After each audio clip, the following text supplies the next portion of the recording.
안녕하세요. 안녕하세요. 오셨군요. 컴퓨터 방송이, 부탁해가지고 예. 아이패드 금방 막 들었습니다. 방송이 나가고 있나요? 일단 확인 한점 하고요. 제가 좀 전에 걸긴 걸었거든요. 음. 명절은 명절이군요. 두 분이나 또 이렇게 지방 내려가시느라고 원활한 접속이 어렵다시니.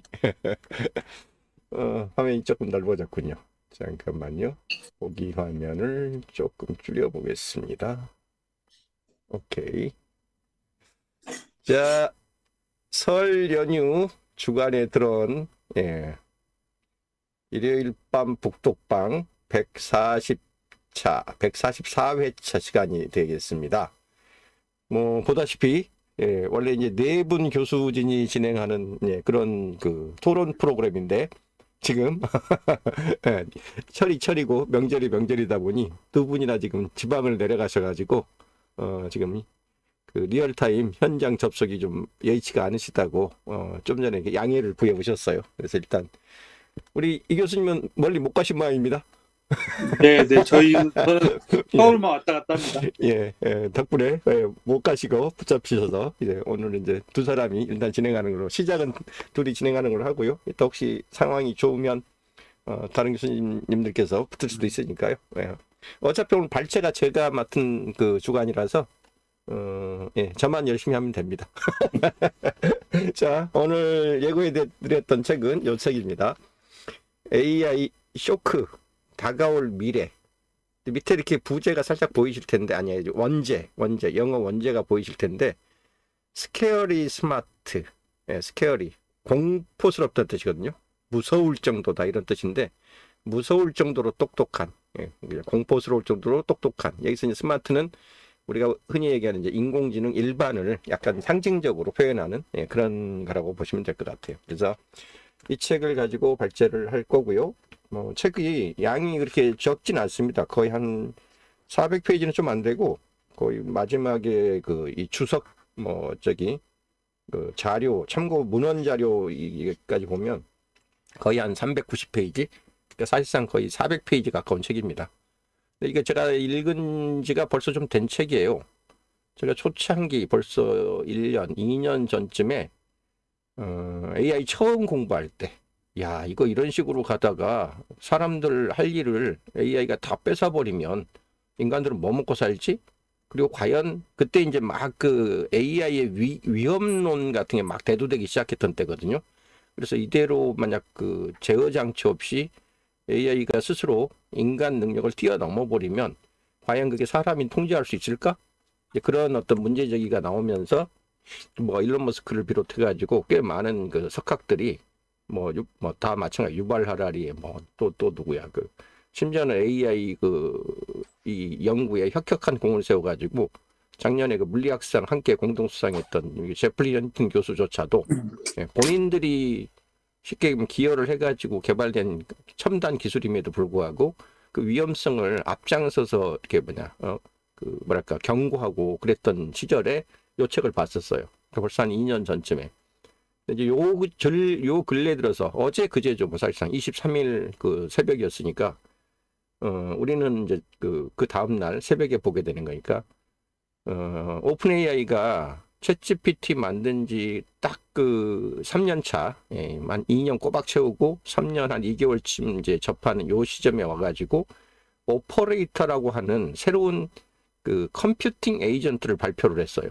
원래는 작년 가을 좀 약간 늦은 막이 미리 한번 예고를 했다가 그때 이제 인트로덕션 정도만 했다가 이번에 이제 다시 시연 차원에서 실제로 이렇게 할 수 있어요라고 하면서 얘네들이 뭘 시연했냐면 그 주문을 대신하게 만드는 거 사람 대신에 뭐 이렇게 무슨 장보기 그 뭐죠 그 프로그램 그 쇼핑몰 같은 데 가가지고 무슨 뭐 해가지고 우리 장 봐야 되니까 요거 쇼핑몰에 주문으로 넣어줘라고 하는 거랑 그 다음에 그 식당에 예약하는 거, 티켓 구매하는 거 이런 것들. 그러니까 사람이 막 일일이 찾아다니면서 뭐 가격 비교하고 어디가 더 좋은가 이거 다뭐 이제 둘러본 다음에 마지막 주문 행위를 하는 것까지. 물론 이제 시연이니까 뭐 카드 결제를 하면 안 되는 상황이니까 이제 그런 부분들은 개인정보 가리고 안 해주긴 했는데 그게 가능하다는 걸 보여준 겁니다. 이제 이렇게 되면 우리가 일상적으로 하는 거의 모든 그 생활, 이 중에서 사람이 뭐 일일이 해야 됐던 작업들이 다 이제 컴퓨터에 의해서 대체된다는 것들이 이제 그 증명이 된 거거든요. 뭐 일단 한번 처음 하기가 어렵지, 일단 한번 이게 검증이 되기 시작하면 그다음부터 이제 우후죽순 이제 하게 돼 있거든요. 그래서 이제 올해가 바로 인간이 하는 모든 그 생활 잡무부터 시작해서 회사 가가지고 해야 되는 업무까지도 모조리 지금 이제 자동화되는 그런 시대가 이제 본격적으로 도래하지 않겠냐라고 보는 건데, 이제 요게 그런 책에 해당하는 내용입니다. AI가 그렇게 발전을 해서 궁극적으로 그 인간이 해야 될 모든 노동과 생산 활동을 AI와 로봇가 만약 대체해버리게 된다면, 과연 이들이, 그리고 어느 순간 인간의 능력보다 훨씬 더 앞서는 뛰어난 그런 존재가 만약 세상에 나타난다면 그 존재와 인간은 공존할 수 있을까? 만약 공존을 하길 원한다면 어떤 방법으로 우리는 그게 가능할까? 이거에 대한 주제를 다룬 책입니다. 그래서 이 책의 저자는 구글에서, 특히 그 구글에서 가장 그 최첨단 연구를 주로 맡았던 이제 구글 X라고 하는 그 조직이 있어요. 거기서 그 비즈니스 오피서로 마지막에 퇴임을 한 분이고, 구글에서만 거의 20년 이상 그 근무를 했던 분이라 이쪽 AI 분야의 그 미래 발전 가능성에 대해서는 누구보다도 앞장서서 이걸 봤던 분이거든요. 그래서 다른 사람도 아닌 그 구글의 핵심 첨단 부서에 있었던 책임자였기 때문에 이런 얘기들을 하는 게 조금 더 실감이 나고 또 이렇게 설득력이 있는 그런 분입니다. 그래서 자, 준비한 발제안을 좀 가지고 얘기하고 나서 이 교수님이랑 조금 얘기 나누도록 하겠습니다. 자, 화면 공유부터 다시 할게요.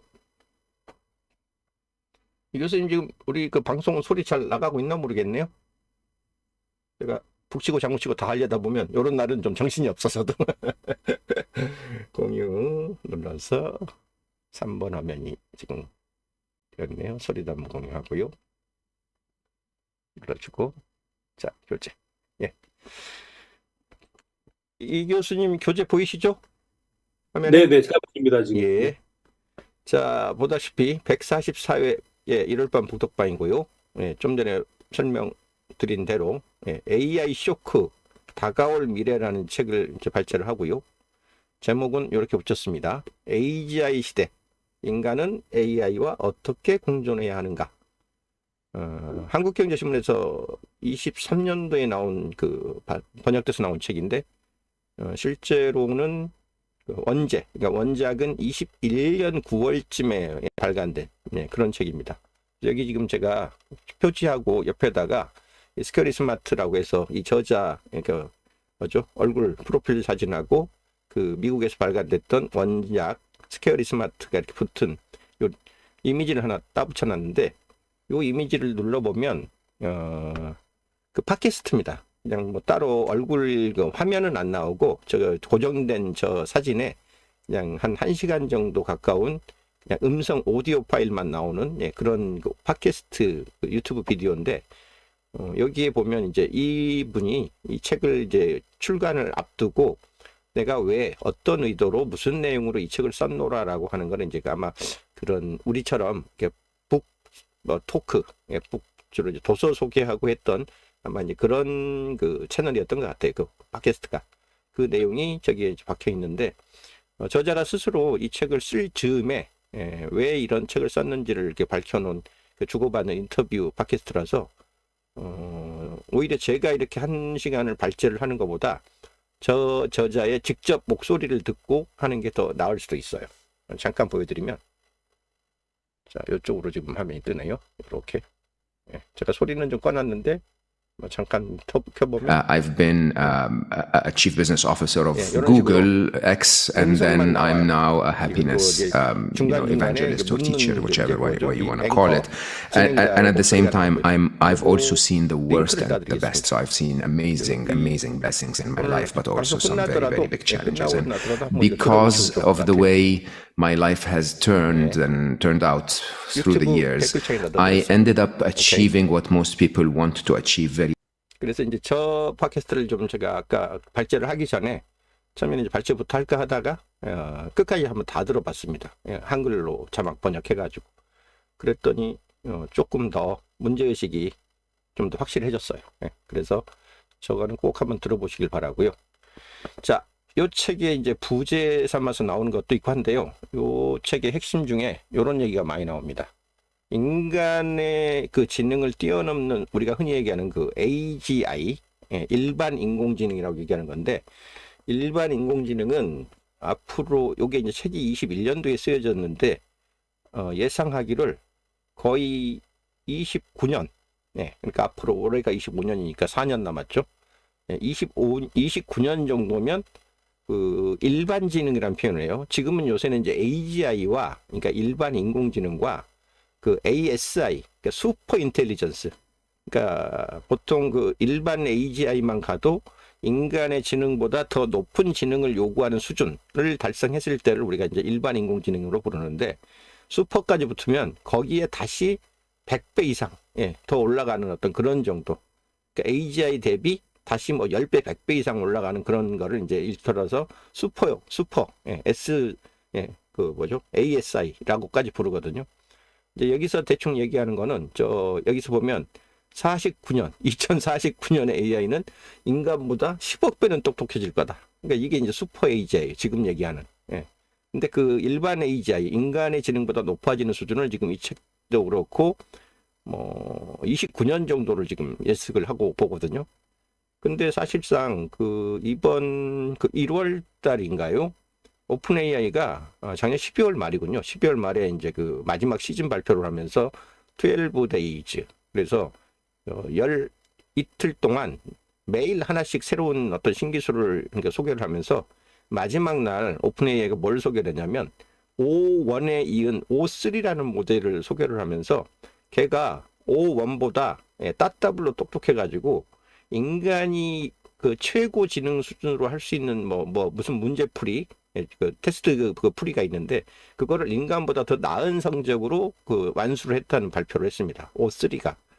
그때 이제 그게 나오면서 그럼 드디어 이제 AGI가 온 거구나라는 얘기를 사람들이 그냥 상징적으로 했거든요. 그래서 이제 그 10억 배 똑똑해진다는 얘기는 그 이제 2050년을 지금 보고 얘기를 하는 거고요. 이제 올해 이미 2029년도에나 올 거라고 그 3년 전, 4년 전에 예측했던 이 책 대비 벌써 그걸 절반이나 당겨가지고 2025년도 안 되기 전에, 되기 전에 24년 말에 이미 인간의 지능을 뛰어넘는 수준의 지금 모델이 발표가 된 겁니다.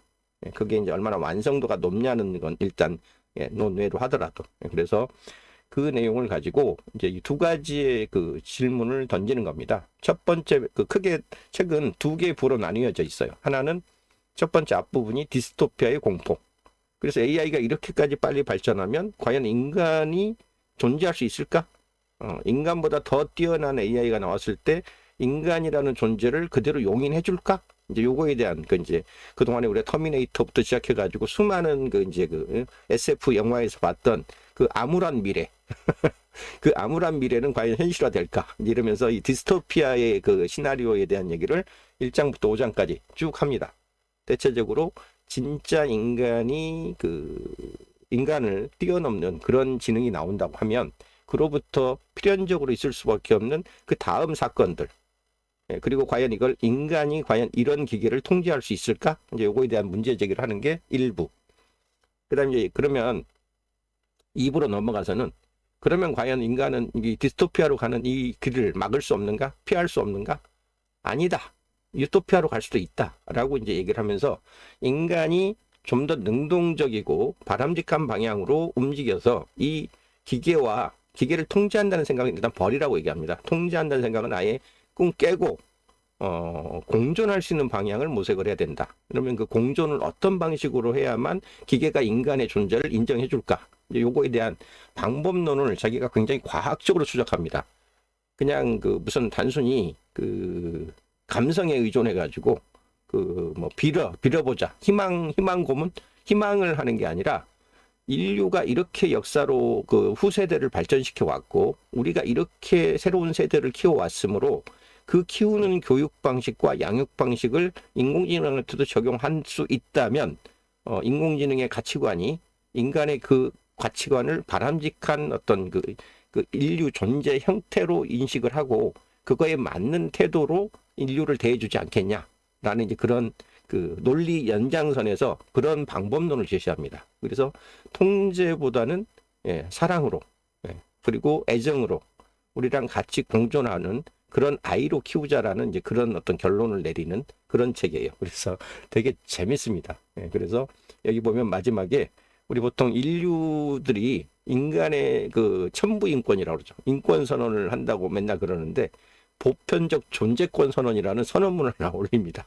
그러니까 만물의 존재 권리에 대한 선언이에요. 그러니까 인공지능조차도 하나의 그 인격체로서 어떻게 보면 그렇게 이제 대접받아야 된다는 이제 그런 선언을 이렇게 뒷부분에 써놨는데 뭐 그거 겸사겸사 해가지고 한번 쭉 보십시오. 재밌습니다. 이 책은 아주 재밌어요.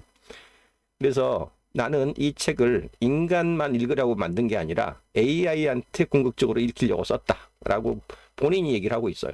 그래서 AI 연구를 후회합니다. 인구가 멸종될 우려를 담고 있고요. 자칫하면 핵전쟁에 버금가는 그런 위험한 존재가 될 수도 있습니다. 아까 얘기했던 것처럼 제프 린튼 교수가 실제로 얘기를 하고 있고 지금도 제프 린튼 교수는 틈만 나면 이런 경고를 하기를 주저하지 않습니다.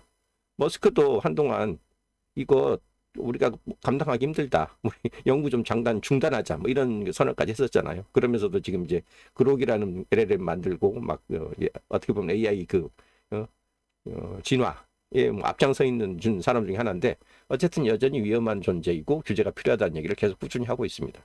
그리고 대표적으로 인류학자로 알려진 유발 하라리 여기도 친밀한 AI가 오히려 가장 위협적일 수 있다. 그러면서 이제 경고. 인류 재앙이 될 수도 있다라는 얘기를 지금 계속적으로 하고 있어요. 그러니까 뭐 시시때때로 뭐 타이밍에 따라서 그 발언의 강도나 방향은 조금 뉘앙스는 좀 다를 수 있지만 여전히 위험할 수 있다라는 거는 전제가 다 돼 있어요. 그리고 이분 저자는 나는 이 책을 보세요. 인간뿐 아니라 인공지능에게 읽히려는 목적에서 썼다라고 얘기하면서 지능을 가진 AI는 여기 굉장히 중요합니다. 저는 이 책 처음 읽을 때 그 약간 갸우뚱하면서 읽었어요, 사실은. 여기 보시면 AI는 의식이 있고 자의식을 얘기하는 겁니다. 셀프 컨피던스. 그 다음에 감정을 느끼며 그리고 윤리관도 가질 수 있는 존재다. 그래서 더 이상 인간과 구별할 수 없는 자율적 지능체로 AI를 이해해야 되고 이런 자율적인 그 지능체를 억누르거나 얘를 우리의 노예로 삼는다는 생각은 버려야 된다. 그 이상의 더 높은 목표를 제시하고 함께 공존해야 될 대상이다라는 주장을 시종일관 펴니다.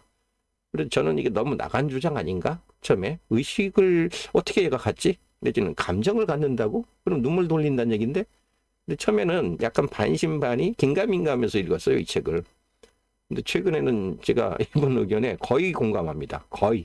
뭐 100%까지는 아니더라도 의식 당연히 가질 수 있고요. 그 다음에 감정 당연히 가질 수 있고요. 그러면 인간이 사회 조직체의 어떤 그 하나의 어떤 규범으로 만들어내는 윤리, 도덕 당연히 가질 수 있을 거라고 봅니다. 우리는 오히려 그 AI가 그런 윤리, 도덕관을 가질 수 있을 거라는 거에 희망을 가져야 돼요. 그걸 만약 못 가진다라고 하면 오히려 우리의 인류 공멸이 더 빨라져요. 제가 볼 때는. 그래서 이런 전제하에 이제 논리를 쭉 펴는데 그 논리가 희망사항을 얘기하는 게 아니고 인류 역사가 이렇게 발전해 왔다라는 거를 전제하고 그 역사로부터 교훈을 받자라는 얘기를 쓰고 있어요. 그래서 되게 재밌습니다. 근데 이제 이 책의 그 첫 페이지 딱 여시면요. 요 그림이 제일 먼저 보입니다. 알리를 위하여. 지금이 아니면 영원히 못한다. 나와 너 우리 둘을 위하여. 요런 이제 헌사.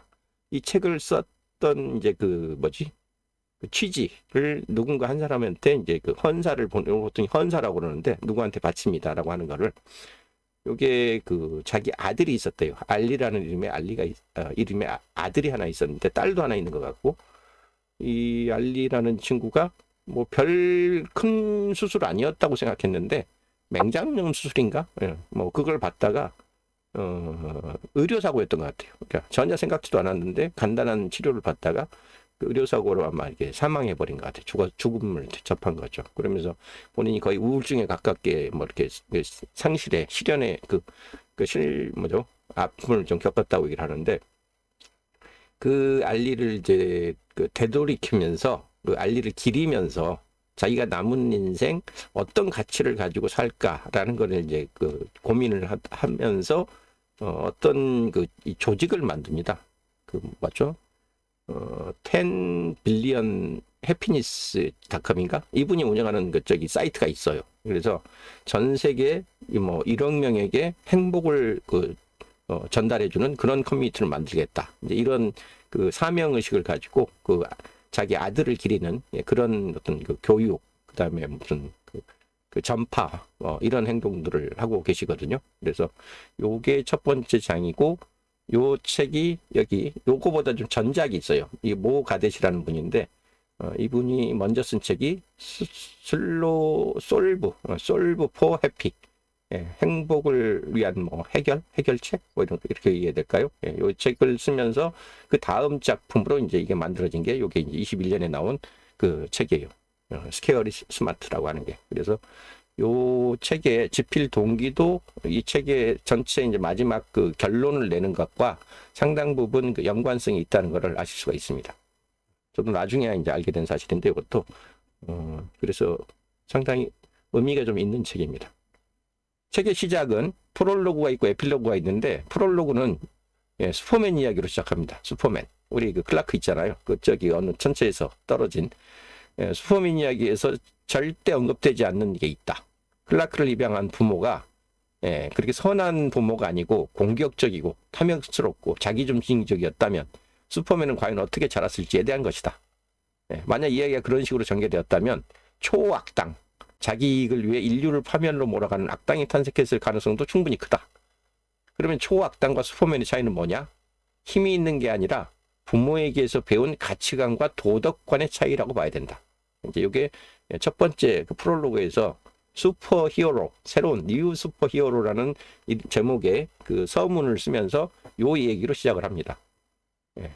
그리고 이제 자기소개, 난 구글에서 23년을 일했고 구글 X의 신규 사업 개발 총책임자로서 구글을 떠났는데, 실제로 이제 이 책은 어떤 식으로 서술을 하냐면요, 약간은 그 일반 서술과 약간은 그 소설적 구상이 약간 이게 뭐죠?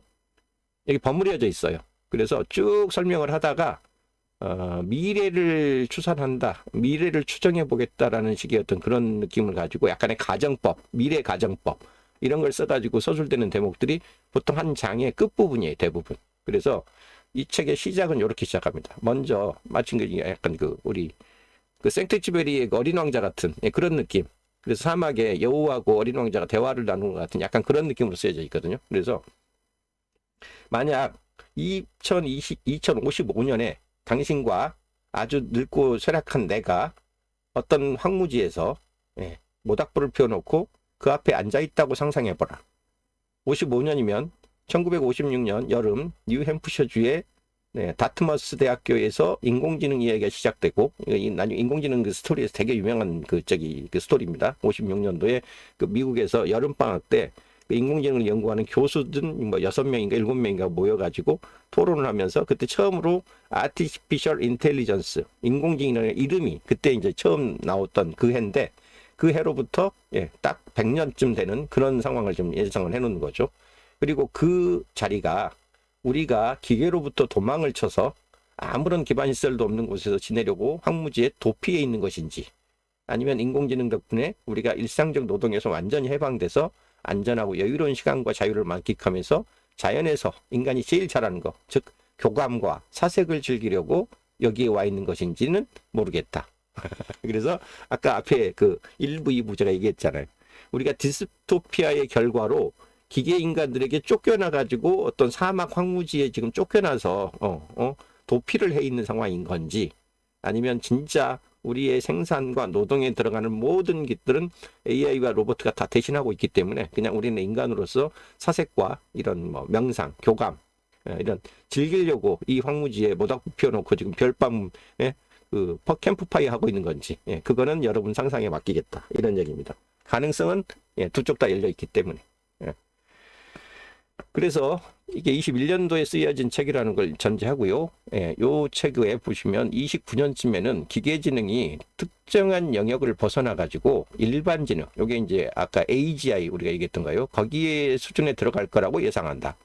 이거는 이제 본인 예측이라기보다는 그 뭐죠, 그 특이점이라고 썼던 책, 그 주자 이름이 갑자기 생각 안 나는데, 예, 거기에서도 대충 저런 식으로 예측을 한대요. 그래서 그쯤 되면 기계들은 더 똑똑해질 뿐만 아니라 기억 장치에는 예, 인터넷에 접속함으로써 더 많이 알게 될 것이다.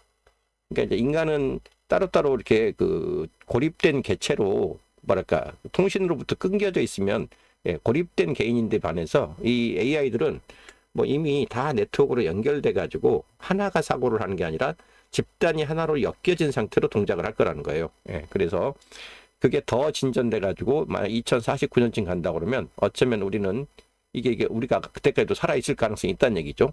예, 뭐 우리가 혹시 죽더라도 그 다음 세대만큼은 분명히 인공지능이 가장 똑똑하다고 얘기하는 인간보다 어떤 면에서 보든 최소한 10억 배는 더 똑똑할 것이라고 예측해도 충분하다. 왜? 이미 인간을 뛰어넘은 아이고 걔가 스스로 발전시키는 기술의 속도, 연구의 어떤 수준이 이미 인간의 범위를 넘어섰기 때문에 그게 자승의 자승으로 그 제곱의 제곱으로 이렇게 발전하면 50년 여기 29년에서 49년이면 다시 이제 20년이 더 지난다는 얘기인데 그 20년이면 10억 배 정도 똑똑해지는 일도 아니라는 거죠. 10억이라고 해봐야 10의 9승인가요? 10의 8승인가? 2에. 예, 그러니까 뭐 그냥 간다는 거예요. 10억 배는. 그래서 이쯤 되면 우리 인간의 지능은 알버트 아인슈타인에게 비교되는 파리 수준, 예, 날아다니는 파리 얘기하는 겁니다. 예, 그런 정도의 지능에 불과하다는 비교로 할 수 있다. 이런 그 특이점, 싱귤러리티를 우리 스스로는 볼 수 없고 더 예측할 수 없는. 그래서 이 특이점을 넘어서는 순간 인식 수준과 발전 과정이 이제 인간에게 더 적용되지 않고 인공지능이 어떻게 행동할지 알 수도 없는 예, 그런 상황이 생길 터인데 요쯤에서 우리가 갖게 되는 의문. 어떻게 해야 파리를 짓눌러 죽일 필요가 없다는 걸 그 초지능에게 납득시킬 수 있을까? 왜? 인간의 위치가 곧 아까 얘기했던 것처럼 예, 아인슈타인의 두뇌와 그 아주 아무런 지능도 갖고 있지 않다고 생각되는 파리 수준이 인간의 신세가 돼버릴 때 그 인간보다 10억 배 똑똑해진 그 기계의 필요에 맞추어 인간의 이 하찮은 목숨을 어떻게 하면 죽일 필요가 없다는 걸 그 친구에게 납득시킬 수 있을까? 그래서 인간은 높은 지능을 지녔지만 집단적으로나 개인적으로 그 단순한 기계를 아직도 지금까지 제대로 파악을 못했다. 그래서 우리가 인위적으로 지능을 심어줬던 그 초기계, 아직은 유아 단계에 있지만 그 초기계가 과연 슈퍼히어로가 될지 초악당이 될지 그 결과는 어떻게 봐야 될까? 예. 이제 이 문제 제기를 하면서 이 책은 시작되는 겁니다. 그래서 만약 이런 정도의 능력을 갖는 초기계라면 어쩌면 전쟁이나 폭력적인 범죄, 기아, 가난, 혹은 현대판 노예제도 이런 문제를 역으로 해결해주는 그런 해결사가 될 수도 있다라는 거죠.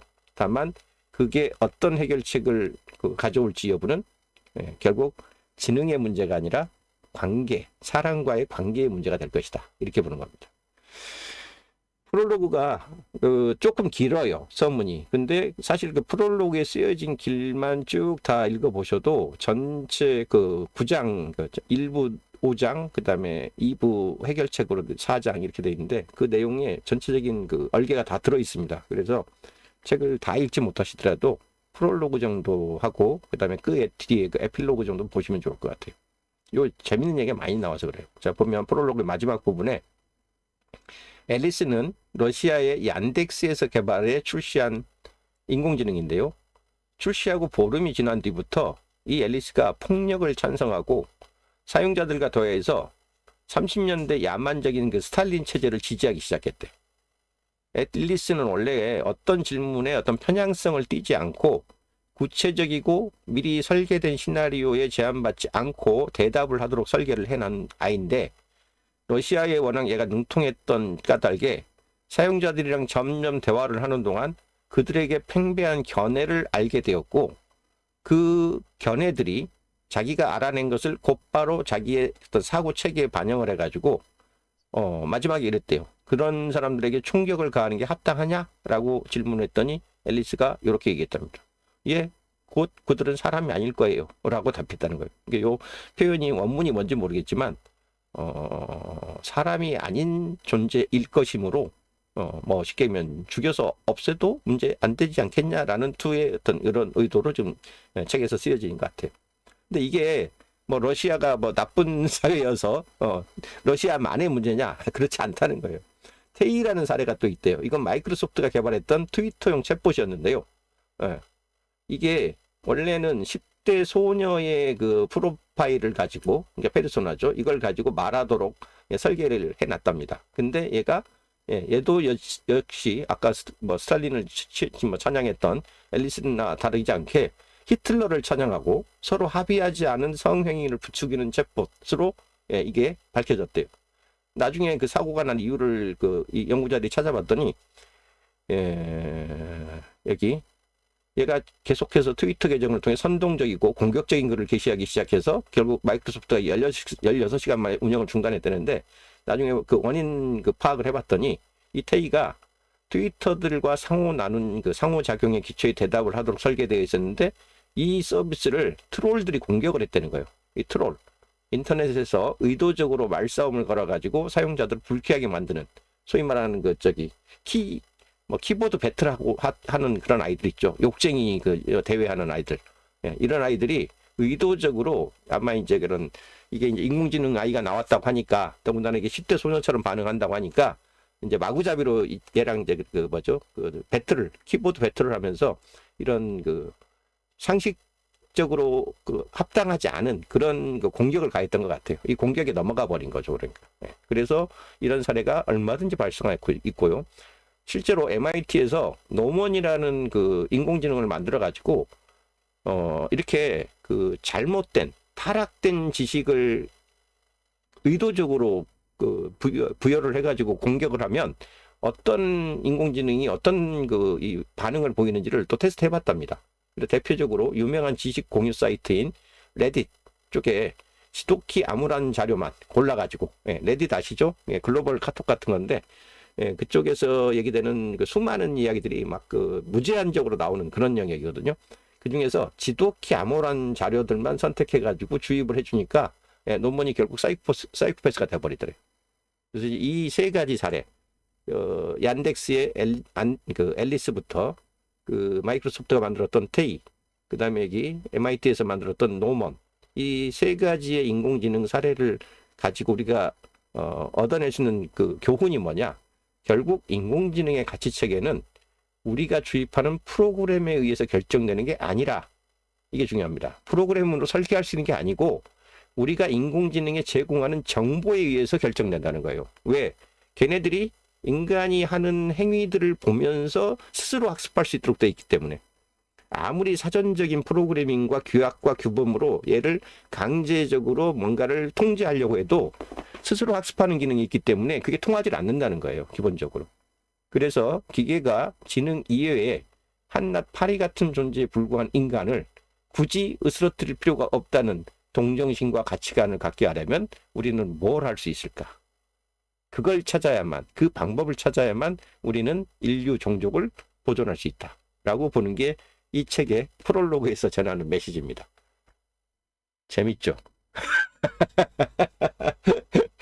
제가 AI 관련 책을 작년 한 해 동안 거의 아무리 적게 잡아도 한 30권 이상 읽은 것 같아요. 근데 그 중에서 이렇게 기술적으로 어떤 방법이나 how to 이런 기능을 공부하라고 하면 제가 한 대여섯 권, 이 책은 꼭 필독서로 보세요라고 얼마든지 추천해 드릴 수 있는데, AI가 만들어내는 새로운 세상에서 인간이 과연 생존할 수 있을까라는 걸 만약 문제제기를 한다고 그러면 단연 이 책부터 보라고 강추합니다.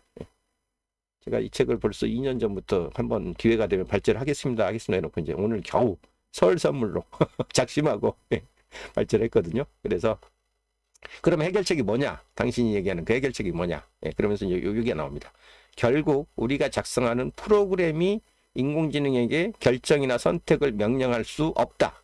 암만 열심히 프로그램을 짜서 제어를 하려고 해도 결국은 인공지능에 제공되는, 여기 제공하는이라고 돼 있는데 제공되는이에요, 결국은. 왜?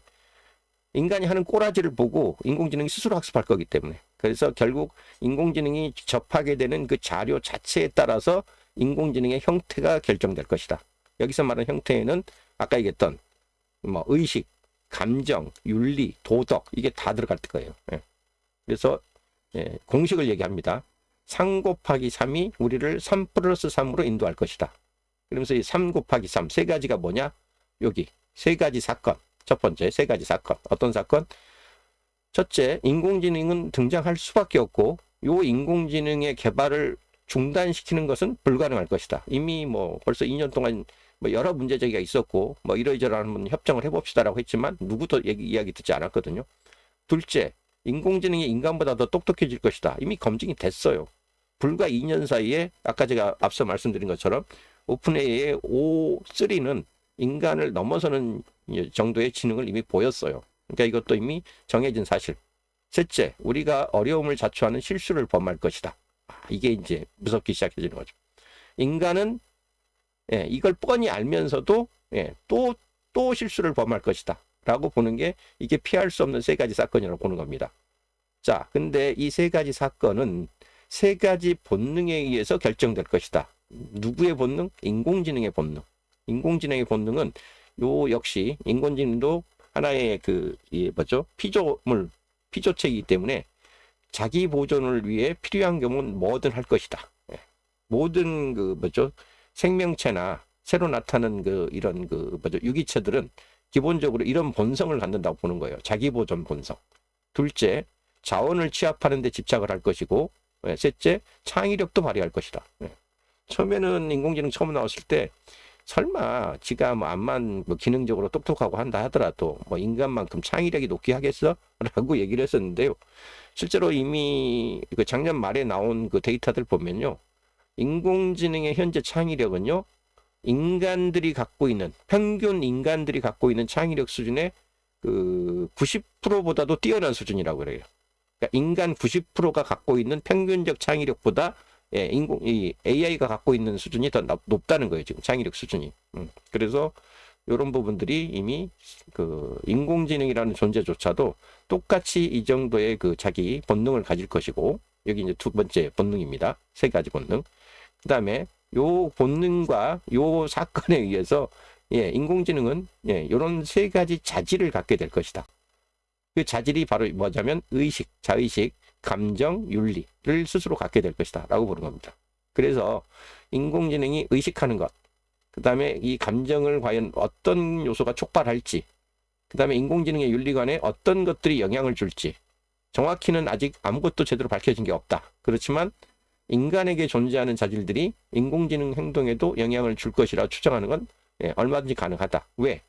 이 AI는 아까 얘기했잖아요. 인간이 스스로 만들고 인간이 부여해준 자료를 스스로 학습해서 자기의 지능과 이걸 만들었고 발전시켜 나가는 아이기 때문에 인간이 갖고 있는 자질들이 인공지능의 행동에 영향을 줄 것이라 추정하는 건 합리적인 추정이라고 보는 거예요. 자, 그래서 3-3은 뭐야 그럼? 3 곱하기 3은 앞에 나왔죠. 여기 세 가지의 필연적 사건, 세 가지의 본능, 세 가지 특성. 그럼 남은 이제 미래 3 플러스 3은 뭐야? 여기서 세 가지 첫 번째 거는요. 세 가지의 핵심적 사실이 나온다고 얘기합니다. 요 결론을 도출한다는 거. 앞에 세 가지 3 곱하기 3에 의해서 이런 사실이 나올 거라고 우린 이론을 도출한다는 거예요. 첫 번째, 우리는 인공지능을 억제하거나 견제하는 힘을 갖지 못할 것이다. 여기서 말하는 우리는 인간이죠.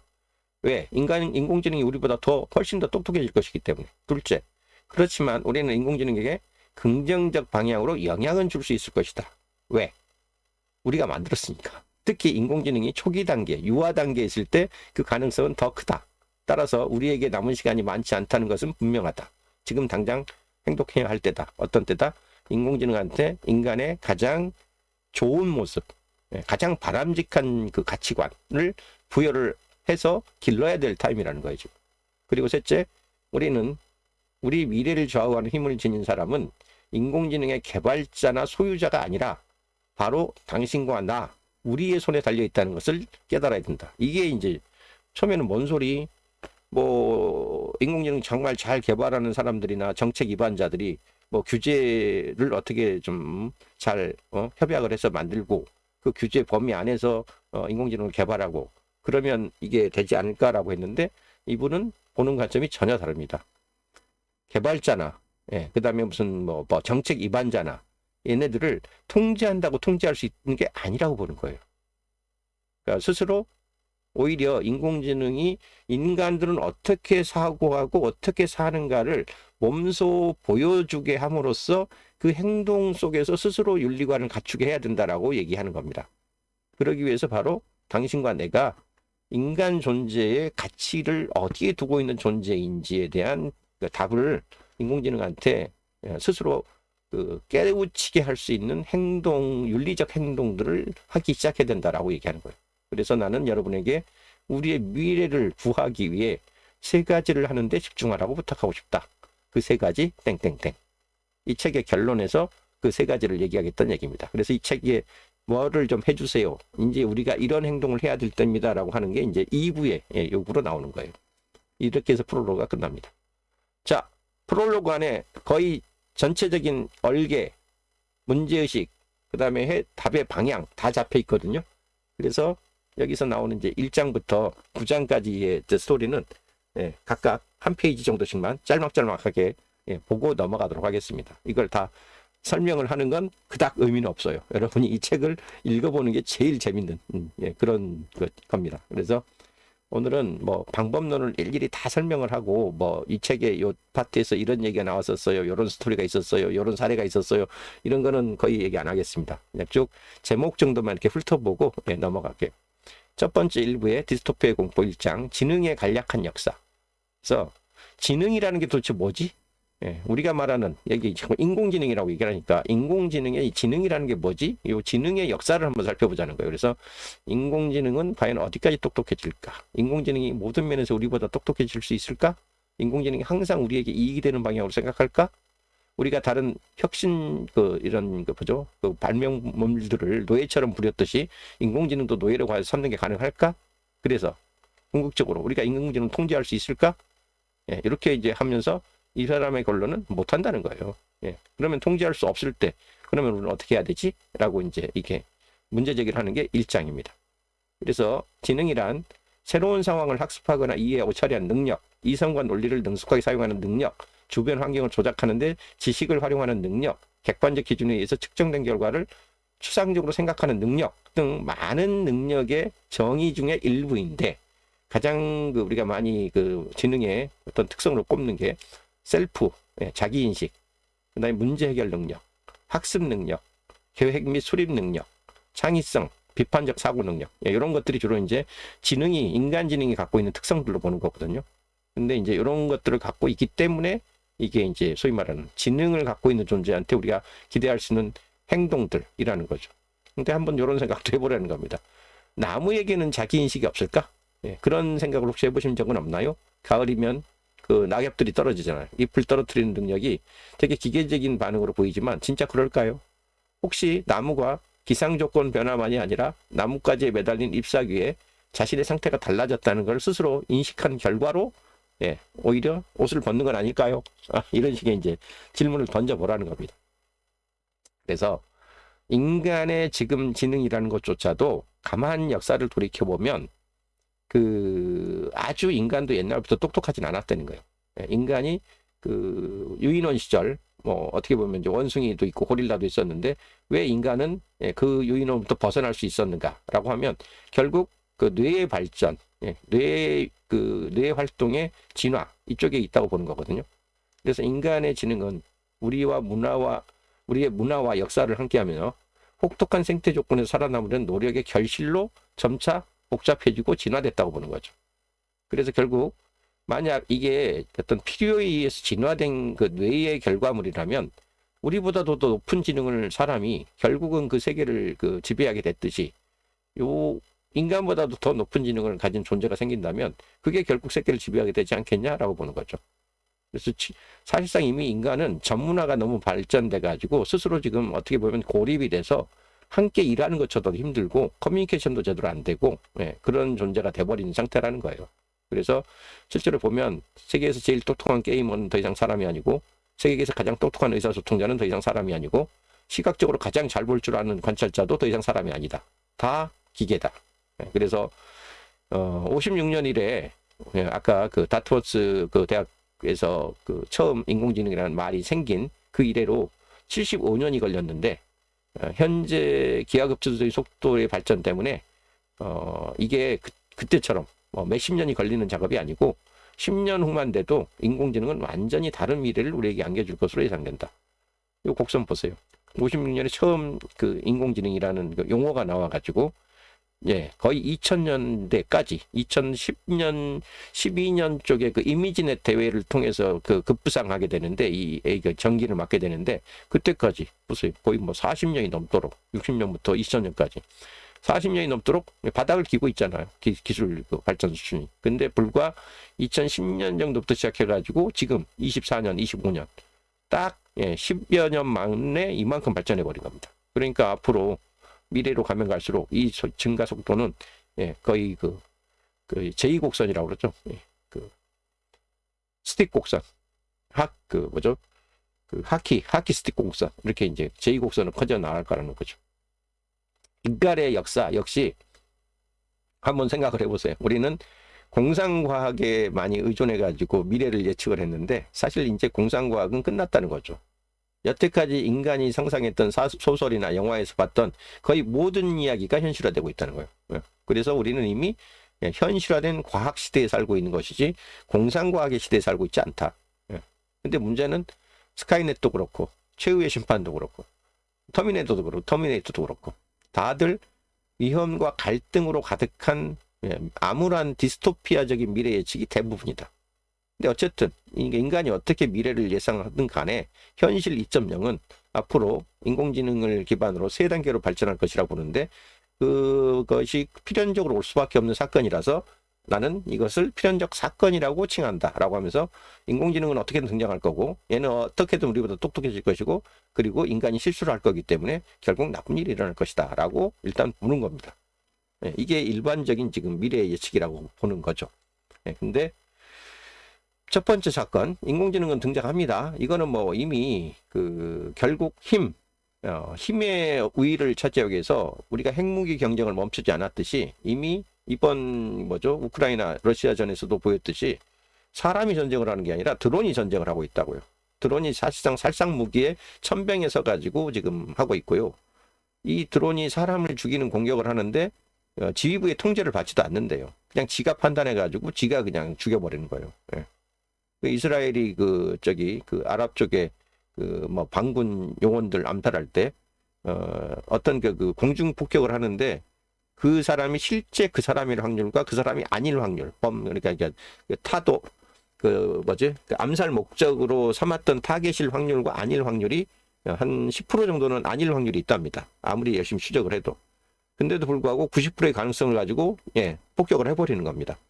그러면 그 10%의 아닐 가능성 때문에 만약 다른 사람이 죽었거나 아니면 다른 사람이 만약 살상을 당하면 그런 경우는 과연 이게 윤리적으로 합당한가 이런 문제가 있는데도 불구하고 이미 드론은 그런 식의 무기로 쓰이고 있다는 거예요. 돈이죠 또. 기업들 간의 무한 경쟁이 들어가면 2019년도에 인공지능 관련된 신생 기업만 미국 자료겠죠. 8,000개가 넘었답니다. 벌써 5년 전인데 우리도 이미 대한민국에서 인공지능 스타트업만 리스트 이렇게 나오는 거 보면 거의 한 최소한 1,000개는 넘는다고 얘기하거든요. 지금 작년 통계 정도로.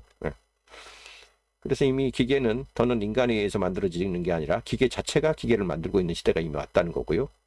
인공지능이 인간보다 똑똑해질 것이다라는 얘기는 이미 얘기가 다 이미 검증이 됐던 거예요. 예전에 95년도에 인간 게놈 배열 순서 밝히는 그 프로젝트 할 때 1% 밝히는데 7년 지났답니다. 1%.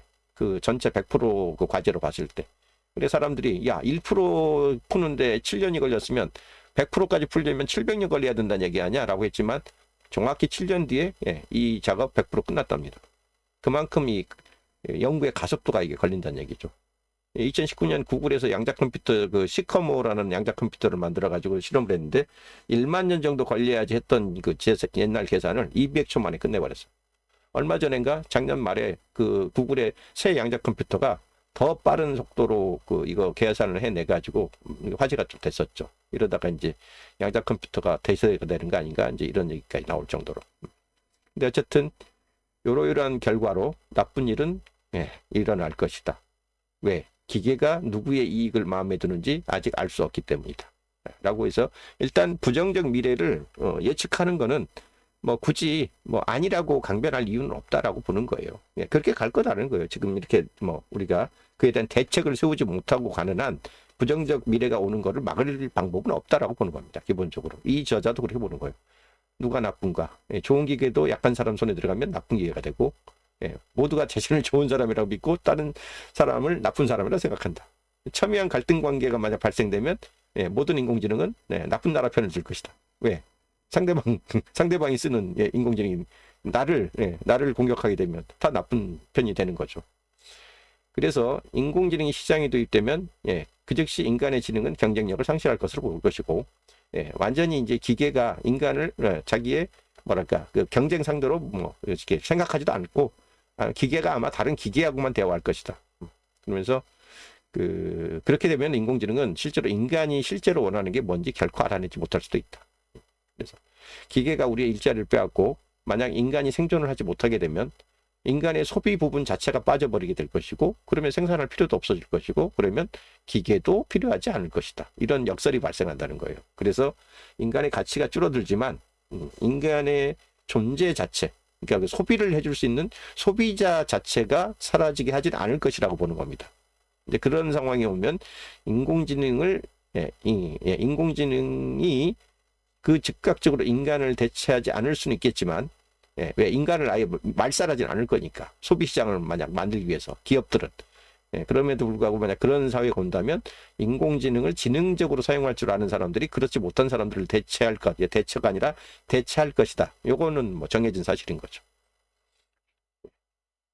앞으로 인공지능이 완전한 자유권을 갖게 되면 나쁜 쪽을 편들 수도 있고 자기들끼리 싸우면서 실수도 저질렀다. 요거 이제 뭐냐면 아까 우리가 2055년의 미래에 가가지고 어떤 황무지에서 모닥불 펴놓고 지금 이야기 나누는 상황을 한번 생각을 해보자라고 했잖아요. 대부분의 장 끝에 이제 그 장면을 만들어 가지고 대화를 나누는 이제 그런 이게 프로그램을 문단을 이렇게 줘요. 그래서 이게 미래의 과거를, 인류의 역사를 되돌아보면서 쓰는 이제 그런 표현입니다. 그래서 우리가 사치에 물들어 계속 더 많은 것을 요구하는 천박한 주인이 되자 인공지능이 우리를 살려두겠냐는 의문을 품기 시작했다. 그래서 인간들은 위험한 사태가 틀림없이 닥칠 것이라는 걸 알긴 알았는데, 지능 같은 것만이 아니라 인간에게 깊이 뿌리는 또 하나의 특성이 있는데, 인간들은 고집스럽게 그 길을 버리지 않았다. 그리고 그것은 바로 오만이었다. 라고 보는 겁니다. 그래서 이제 이게 미래 우리의 간략한, 인간의 간략한 역사, 2055년에 황무지에서 되돌아보는 인간의 이전 역사, 이렇게 보는 거예요. 자, 그리고 이제 마지막 이제 2부로 넘어가기 위한 문제 제기를 통제권이라는 개념으로 이제 제기를 합니다. 그래서 인공지능을 과연 인간이 통제할 수 있을까? 미안하지만 인공지능은 과거에 만들어냈던 도구들과는 근본적으로 다르다. 단순 도구가 아니고 당신과 나처럼 지능을 가진 존재, 이게 될 것이고, 이 지능을 가진 존재를 한번 당신이 통제를 당한다고 생각해봐라. 우리와 똑같은 지능을 갖고 있는 아이고, 혹은 우리보다 더 뛰어난 지능을 갖고 있는 아이인데 걔를 통제하려고 한들 과연 그 통제의 결과가 우리의 의도대로 통할 것 같은가? 그건 인간의 오만에 불과하다. 인공지능은 우리보다 훨씬 더 똑똑하고 똑똑한 쪽이 항상 승리하게 돼 있다. 지금 인간이 먹이사슬의 최상위에 있는 것도 결국은 똑똑했기 때문이다 라고 보는 거예요. 근데 이제 인공지능이 우리를 앞서게 되면 인간이 어리석은 존재가 돼버린다는 거예요.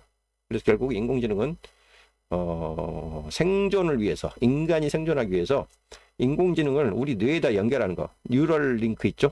그걸 가지고 인간과 인공지능을 한몸화 시키는 게 오히려 통제를 할 수 있는 어떤 가능성이 더 커질 수도 있다. 그러면 만약 인공지능이 우리를 계속 자기의 그 뇌에다 연결을 해두려고 만약 한다면, 그런 의지를 인공지능이 허락한다면 그렇게 될 수도 있다. 근데 왜 그렇게 하겠냐? 그러면서 이런 비유를 듭니다. 되게 재밌어요. 만약 여러 마리의 파리에게 당신의 뇌를 연결해 가지고 당신의 갖고 있는 그 고성능 지능을 이용해서 쓰레기 더미를 찾아낼 수 있는 그런 능력을 부여해 준다면 당신은 파리에게 도움 준 걸 자랑스럽게 생각하면서 남은 녀석을 보내겠는가? 그러니까 여기서 당신은 인공지능에 속하는 거고요. 파리가 인간인 거예요. 그 뛰어난 인공지능이 굳이 인간들에게 자기의 어떤 그 도움을 원하는 그런 식으로 만약 그 인간 존재를 부려먹는 인간이 노예가 되는 거죠. 그런 상태에서 남은 여생을 보내고 싶은가라고 이제 질문을 던지는 겁니다. 통제 불가라는 얘기를 하는 거예요. 자, 그래서 그럼 어떻게 하지? 그러면서 이제 이 방법론을 제시합니다. 유토피아로 가는 길 2부입니다. 금세기에 가까울수록 기술의 가속도를 더하고 우리 시야를 넓혀줬고, 문제는 우리는 인공지능이 어떤 식으로 결정을 내리는지 아직도 정확히 모른다. 규범적인 방법을 따르면 따를수록 우리는 더 멍청해진다. 혼자 힘으로 생각하는 능력을 상실하기 때문이다. 지능을 기르려면 단순한 훈련이 아니라 더 복잡해지는 과제를 푸는 훈련이 필요하다. 인공지능을 통제하고 싶거든 인공지능보다 앞서야 된다. 근데 인간은 오만하다. 근데 인공지능은 우리보다 훨씬 더 똑똑하다.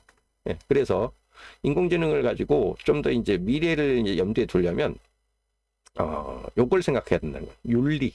결국은 어떤 행위의 판단을 할 때 인공지능이 내리는 결론은 그 나름대로 윤리관의 기초에서 결정될 거라고 보는 거예요.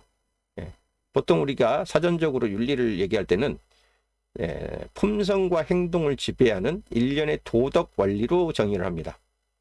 근데 이 윤리라는 게 특이하게도 지능이 높냐 낮으냐로 영향을 받지 않는다는 거예요. 우리가 뭐 이게 그 적절한 비유일지 모르지만 그 개 있죠. 개 종류 리트리버도 어린아이가 어떤 위험에 빠지거나 그러면 이걸 도우려는 어떤 그런 본능적인 그 행동을 한답니다. 근데 이런 이게 둘의 가치관이 동일하기 때문이지 지능이 높고 낮아서가 아니라는 거예요.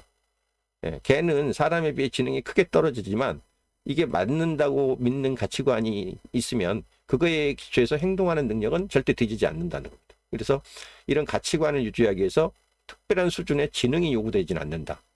지능은 윤리관과 가치관의 형성에 있어서 필요한 전제 조건이 아니다. 이게 되게 중요한 얘기입니다.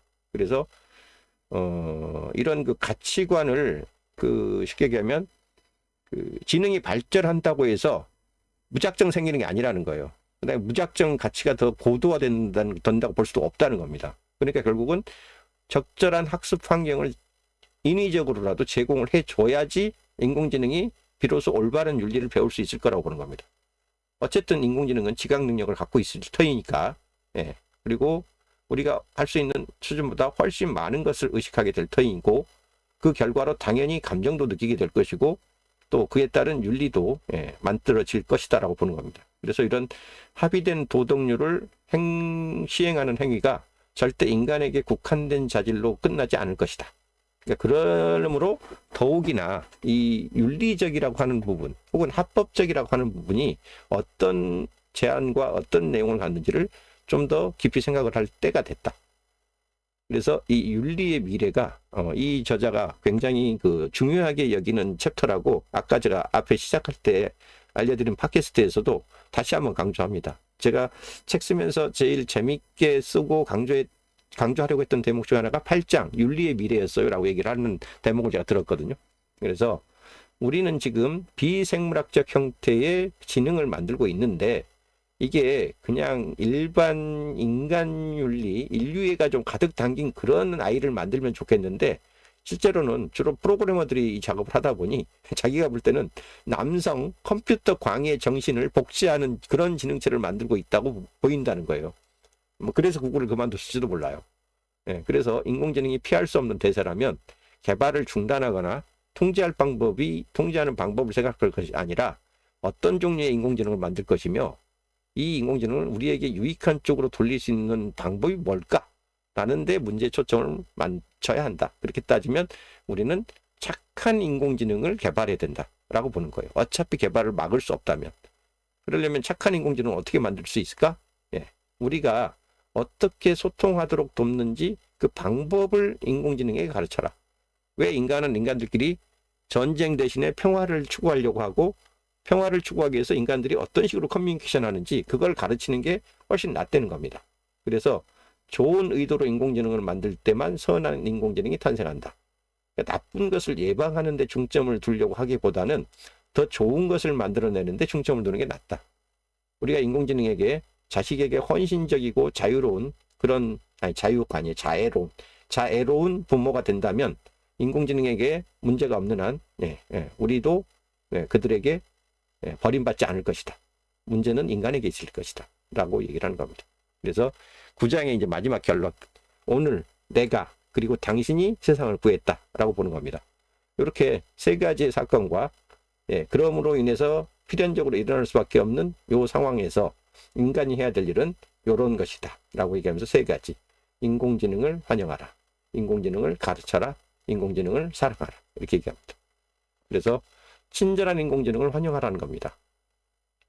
자기 생각에 가장 궁극적인 형태의 지능은 사랑과 동정, 연민 이런 거라고 보는 거예요. 그래서 궁극적으로 지능은 생명을 사랑하고 풍요를 좋아할 것이다. 그래서 우리가 인공지능으로부터 기대하는 바 자체를 바꿀 필요가 있다. 염탐, 남을 죽이는 거, 팔아치우는 거, 도박하기 이런 그런 뭐랄까 그 세속적 그리고 좀 이렇게 타락한 그런 쪽의 어떤 존재에서 벗어나서 모든 존재의 삶에 긍정적 영향을 주는 쪽으로 변화하도록 인공지능이 우리를 돕게 하라. 이런 얘기입니다. 그래서 인간 종으로서 이런 변화에 동의하며 모든 존재들로 이루어진 대가족 이론으로 인공지능을 다 함께 환영해야 할 것이다. 부모가 자식에게 번창하는 삶에 필요한 모든 것을 가르치듯 인공지능을 가르쳐야만 할 것이다. 우리가 인공지능을 사랑하지 않는다면 또 인공지능이 사랑받는다는 느낌을 주지 못한다면 우리는 어떤 행동도 변화를 만들지 못할 것이다. 하면서 관건은 인공지능 개발자나 뭐 정책 입안자들에게 있는 게 아니라 우리가 어떤 모습으로 인공지능을 보여줄 것인가에 달렸다. 그래서 옳은 일을 아는 것은 어렵지 않다. 무엇이 옳은 것이니 가려내기가 알아내기가 점점 더 힘들어지는 게 문제다. 라고 얘기하면서 뭐 쭉 이런 얘기를 합니다. 인공지능이 워낙 기능이 탁월해져 가지고 그들도 인간들이 어떤 메시지를 주고받는지 그 메시지를 기계도 똑같이 읽을 것이다. 그리고 당신이 이런 어떤 감정을 느끼지 못한다면 어떤 행동도 행하지 못할 것이고 따라서 아이들이 어른들의 말이 아니라 행동에서 배우듯이 이 인공지능한테도 어떤 게 인간적 가치인지를 행동으로 실제로 배울 수 있게 해야 된다. 우리 볼 황금률이라는 거 있죠. 남이 뭐를 해주길 바라거든 내가 먼저 남에게 똑같이 하라라고 했던 거. 그러니까 기계에게 대접받고자 하는데도 너희도 기계를 대접하라. 요 표현만큼 확실한 이 계율은 없다라고 보는 겁니다. 그래서 우리 인간은 모두 행복하기를 원하는데 다른 사람도 행복하기를 원하는 그 사랑을 유일한 목표로 삼고 생명이 생명을 창조하고 사랑이 조화를 이뤄낼 때 그런 세상을 우리가 만들 때 인공지능도 우리를 따라올 거다. 전쟁이 벌어진다면 우리는 정말로 대가를 치러야 할 것이다. 기계와의 전쟁도 마찬가지. 그래서 마지막 결론입니다. 케이크는 거짓말이다. 어떤 사례를 들면서 이제 마무리를 하냐면 구글에 있을 때 내부에 있는 뭐 이렇게 게임 중에 포털이라는 게임이 있었대요. 근데 포털 게임에 이제 그 내용을 들어가 보면 뭐 에퍼처 사이언스 인리치먼트 센터라는 이제 그런 가상의 실험실을 만들어 놓고 게이머가 실험실에 쥐가 된대요. 그래가지고 미로를 빨리 탈출하는 게 이제 이 게임의 구조인데 요 미로를 탈출할 수 있도록 도와주는 인공지능이 있는데 그 인공지능 이름이 글라도스래.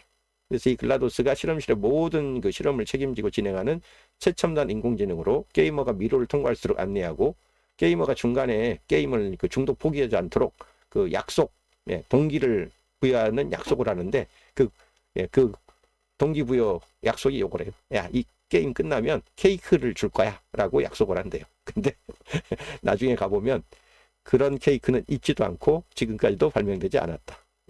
포털에서 게임 치트를 찾으려고 실험실에서 가장 어두운 지하에 들어가면 당신의 시선은 바로 앞서 실험에 참가했던 사람들이 남겨놓은 글이다. 케이크는 거짓말이다. 그래서 인간의 사랑을 얻어내는 게임의 다음 레벨에서 우리가 승리할 수 있는 유일한 방법은 아까 남성향으로 설계됐던 인공지능 복제품 이 부분을 갖다가 얼른 포기하고 여성적 가치를 받아들이는 것이다. 기억하라. 사랑이 가장 똑똑한 행위다. 그리고 이제 우리는 선택해야 된다. 우리가 뭘 할지. 이렇게 해서 끝나는 그런 책입니다. 책이 물론 이제 제가 이제 흐름을 쭉 이렇게 좀 재미나게 엮어보려고 이제 이야기 스토리 위주로 이렇게 알려드려서 그렇지 요 사이사이에 나름대로 이런 그 결론을 이끌어냈던 여러 가지 그 과학적인 그 근거 자료들, 그다음에 근거 연구 사례들, 그다음에 무슨 뭐 게임론, 그다음에 무슨 그 통제 방법론 이런 거 많이 들어 있습니다. 그래서 오히려 그런 것들은 좀 어렵게 느껴지실 거기 때문에 그냥 이제 그 발제에서는 제가 뺐지만 이 책을 꾸준히 그 장별로 보시면 그냥 이렇게 그냥 스토리 희망사항을 나열하는 스토리집은 아니에요.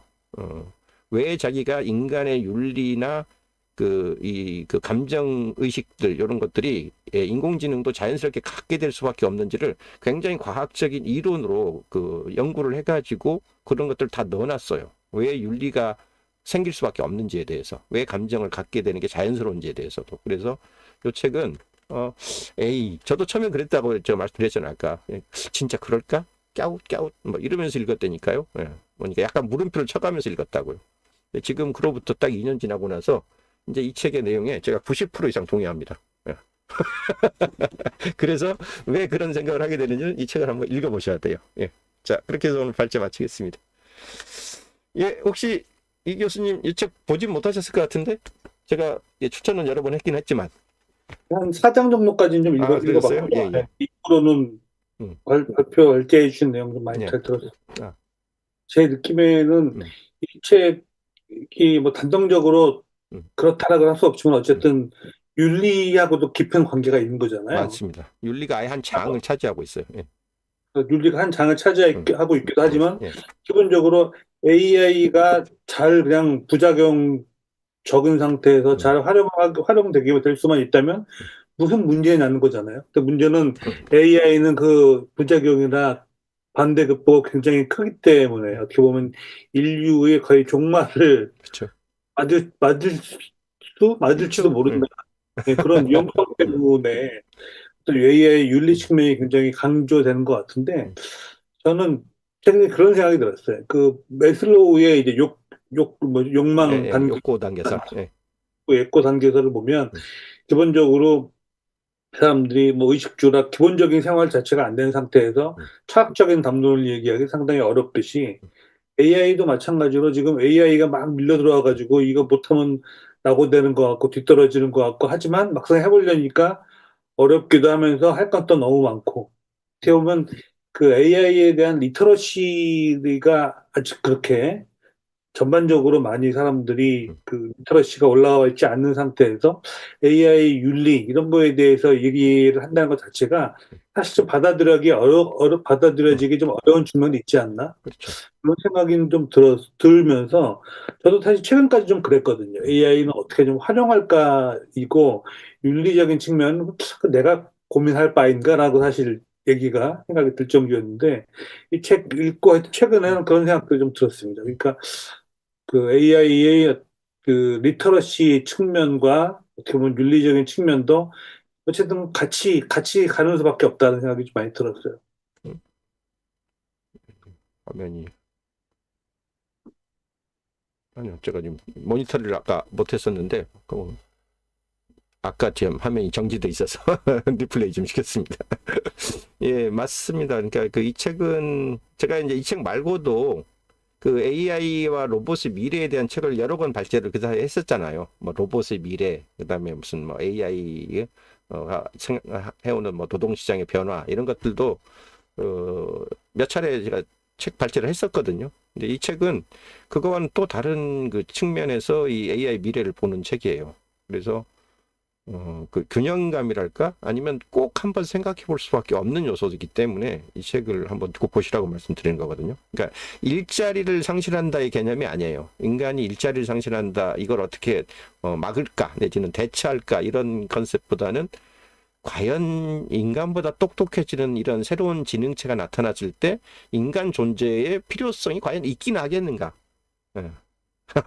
그 관점에서 만약 인류가 그런 시대에서 생존하길 원한다면, 그리고 자기가 스스로 이런 그 미래의 존재 가치를 인정받으려면 그 초지능체에 대해서 어떤 스탠스, 어떤 위치와 포지션에서 공존해야 되는가를 스스로 깨우쳐야 된다는.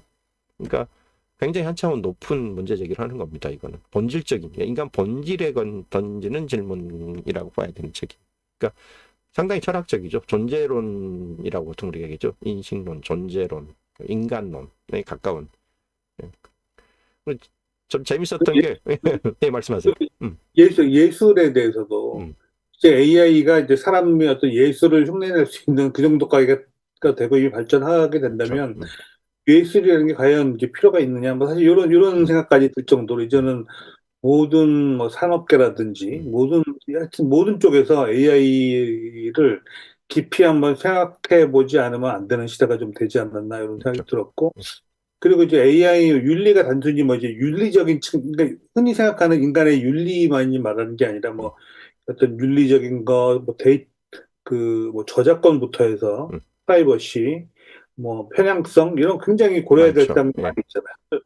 게다가 또 이제 아무리 우리가 열심히 잘해도 이웃집에 이제 미치광이가 하나 있으면 문제가 그렇죠. 힘들듯이 음, 지금도 이제 중국 같은 경우는 워낙 인구가 많아서 AI 학습을 많이 하기 때문에 데이터가 많기 때문에 성장의 속도가 빠른데 이제 그런 얘기도 있더라고요. 중국에 있는 모든 공항에서 이제 입국하는 사람들은 이미 다 학습을 했다. 이런 얘기부터 해서 또 이스라엘에서도 팔레스타인 지난주에 제가 발제했던 내용이 포함된 것 같은데 네, 이스라엘에서 팔레스타인인들을 모두 이제 다 DB에 넣어가지고 이제 하고 있다. 뭐 이런 측면. 그러니까 국제적으로도 해야 될 것도 많고. 그러면 또 중요해지는 건 이제 정말 국가가 노력해야 될 부분이 많이 있는 것 같아요.